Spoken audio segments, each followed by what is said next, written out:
po ng China Daily na isa hong panlilibak sa ating mga Pilipino. Makakausap natin si Professor and Attorney Jay Batumbakal, isang eksperto sa maritime law. Magandang umaga po, Attorney Jay. Si Xander po ito. Good morning! Hi, good morning. Good morning, Xander. Lahat po ng nakikinig. Opo, at inyo na hubang napanood yung AI video, yung Stupid Monkey? Ano po ang inyong naging reaksyon dito? Kung nga po, siyempre, halong galit. Attorney, sandali lang po, no? Medyo ayusin lamang po natin yung ating linya para po mas maayos. Baka ho tayo ay tinatap ng China. Ito hong yun hong brown monkey, hindi ho basta hindi generic na monkey Hindi yung parang unggoy lang. Talaga hong dinamitan ng barong Tagalog.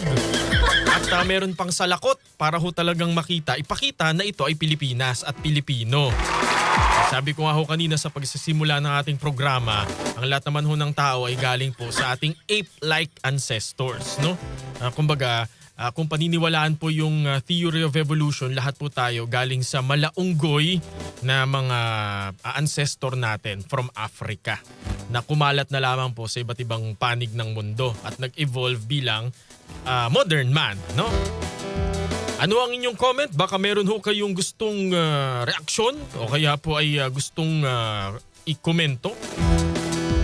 Sabi ni Ma'am Evelyn Sinsin, good morning po. Sabi niya, absent po ba si Ma'am Angel? Opo, at meron lamang pong mahalagang inaasikaso. Magandang umaga pong muli, Attorney Jay Batumbakal.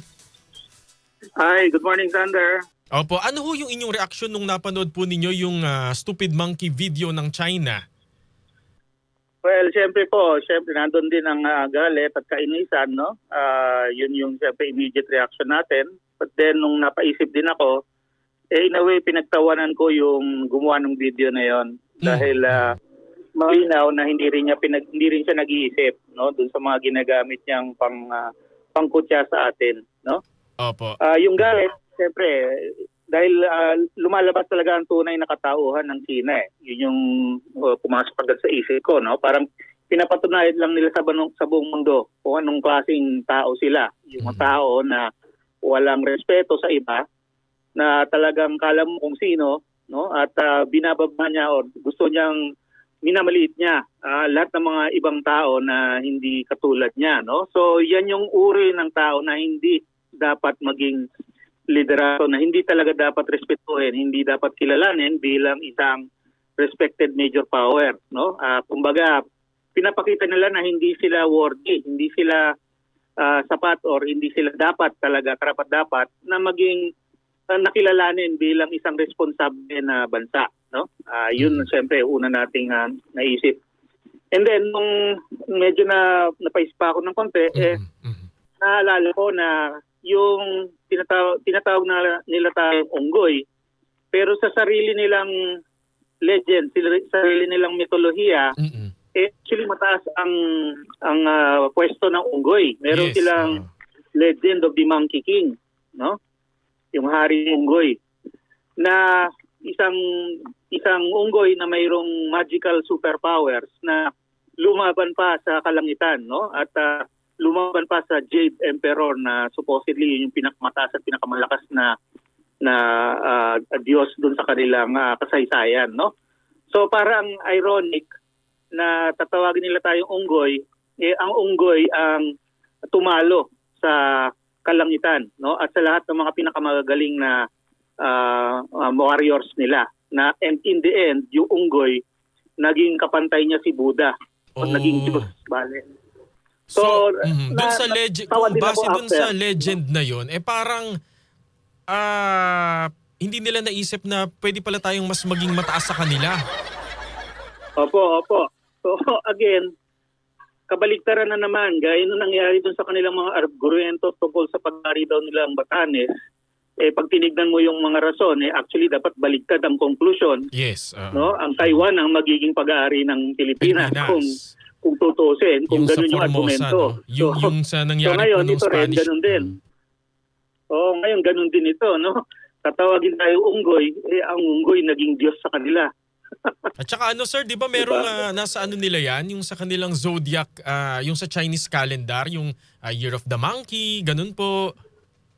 Opo, nandun din, no? So, nakikita natin, dahil parte siya ng Chinese Zodiac, isa siya sa 12 hayop na mataas ang tingin nila, no? Dahil sa kanilang, kumbaga, papel sa buhay at sa kapalaran, no? So again, nakikita natin, no, hindi talaga nag-iisip itong mga ito dahil, yun nga, wala silang ganong kataas na antas ng kaisipan. At pinapakita nila, pinoproba lang nila sa bawat galaw nila at bawat statement nila.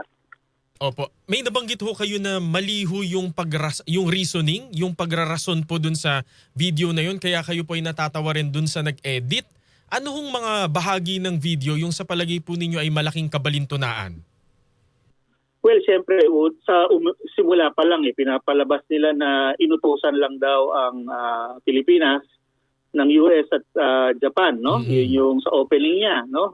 Na tayo daw parang puppet na inutusan lamang na sabihin ko anong gusto nilang sabihin, no? Which is not true. Again, pinapakita na binabaliwala nila tayo bilang isang bansa as if wala tayong sarili nating interes at walang sarili nating pag-iisip.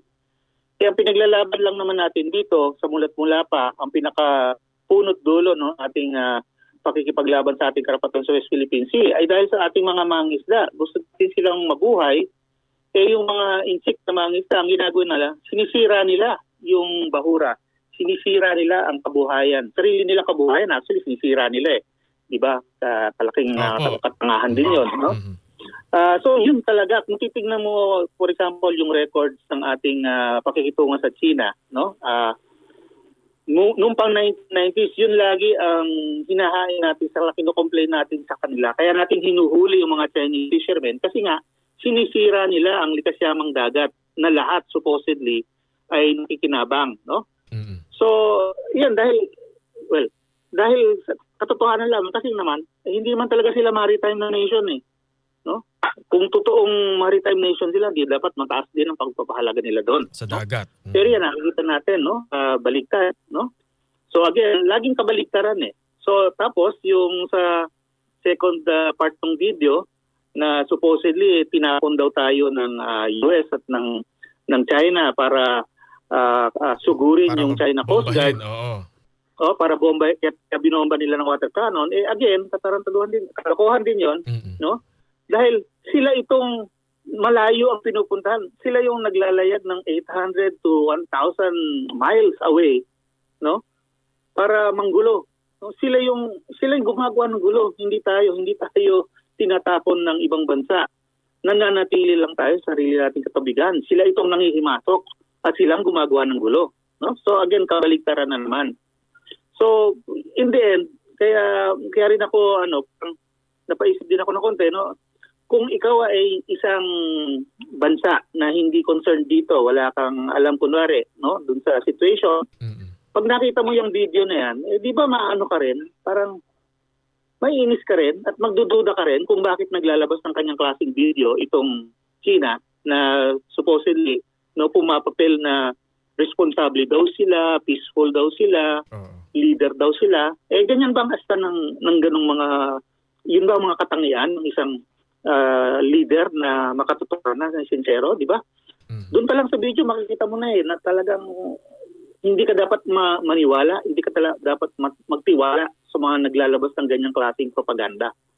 Tsaka meron din ho sa video na parang tayo po yung nagkakalat ng basura sa dagat. Yung parang ending part niya nung kausap niya yung balyena. Hindi ko alam kung balyena ba yun o cartoon character pero yun ho yung dinedepict na tayo po yung naninira ng karagatan. Opo, yun nga.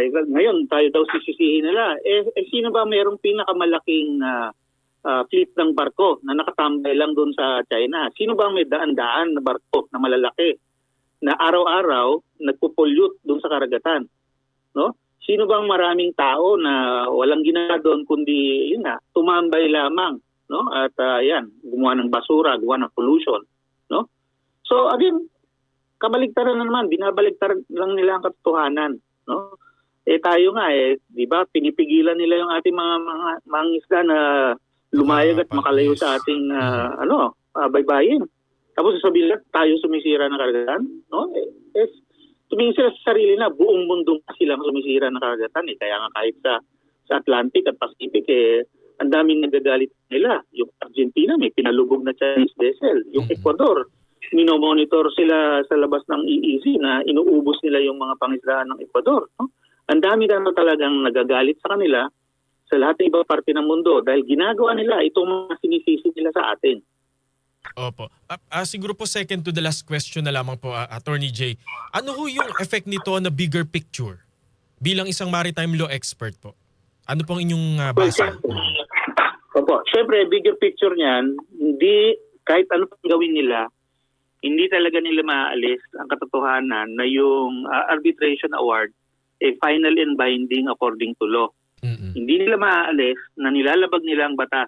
No? Hindi nila, at lalo pa nilang pinapakita na deliberately nilang sinisira at deliberately nilang sinusuway ang international law.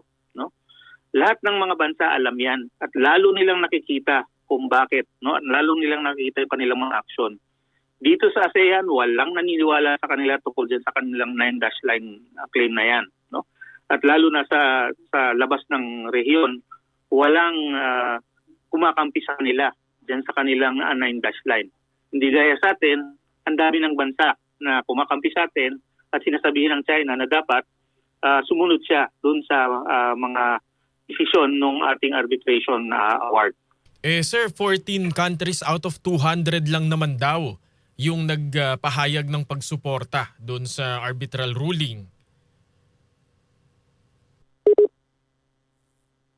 Ay, teka, balikan natin si attorney. Naputol.